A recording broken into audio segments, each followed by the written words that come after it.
ময়মনসিংহের গফরগাঁও উপজেলায় হঠাৎ করেই ভয়াবহ আকার ধারণ করেছে গরু চুরির ঘটনা। বিশেষ করে আসন্ন কুরবানির ঈদকে সামনে রেখে সক্রিয় হয়ে উঠেছে সংঘবদ্ধ গরু চুর চক্র। গভীর রাতে বাড়ির ফটক ও গোয়াল ঘরের তালা ভেঙে একের পর এক গরু চুরি করে নিয়ে যাচ্ছে, যা নিয়ে এলাকায় ব্যাপক আতঙ্ক ছড়িয়ে পড়ছে। গত এক সপ্তাহে গফরগাঁও উপজেলার যশোরা, ধামাইল, তরালগী ইউনিয়ন সহ বিভিন্ন ইউনিয়নে গরু চুরির একাধিক ঘটনা ঘটেছে। স্থানীয়রা জানিয়েছেন, শেষ রাতে পরিকল্পিতভাবে মাহেন্দ্র ভ্যান নিয়ে এলাকায় প্রবেশ করে চুরের দল।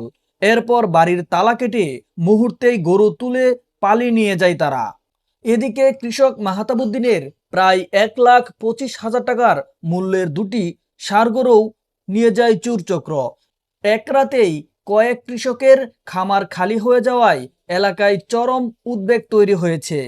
গফরগাঁও থানার ভারপ্রাপ্ত কর্মকর্তা ওসি আসম আতিকুর রহমান বলেন, চিহ্নিত যারা চোরগুলো আছে, যাদের নামে গরু চুরি মামলা আছে পুরাতন, তারা আমরা নিয়মিত অভিযান করতেছি, তাদের গ্রেফতার করতেছি।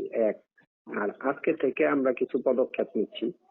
1 নম্বর পদক্ষেপটা হচ্ছে, কয়েকটা পয়েন্ট আছে যে এলাকায় ছুটিগুলো হয়, এই পয়েন্টে বাঁশ দিয়ে আমরা বেড়া দিব।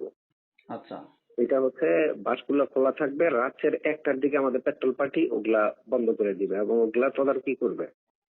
মানে হচ্ছে গাড়ি যেগুলো যায় সবগুলো চেক করে ঢোকাবে। এছাড়া বিট পুলিশিং কার্যক্রম, জনগণের মধ্যে সম্পৃক্ত করা, সচেতন করা, কাদের বাড়িতে বাড়িতে গরু আছে এগুলা লিস্ট তৈরি করা, আমাদের কাছে রাখা। আপনারা দেখছেন সমকালের কণ্ঠ। প্রতি মুহূর্তের খবর পেতে চোখ রাখুন সমকালের কণ্ঠে।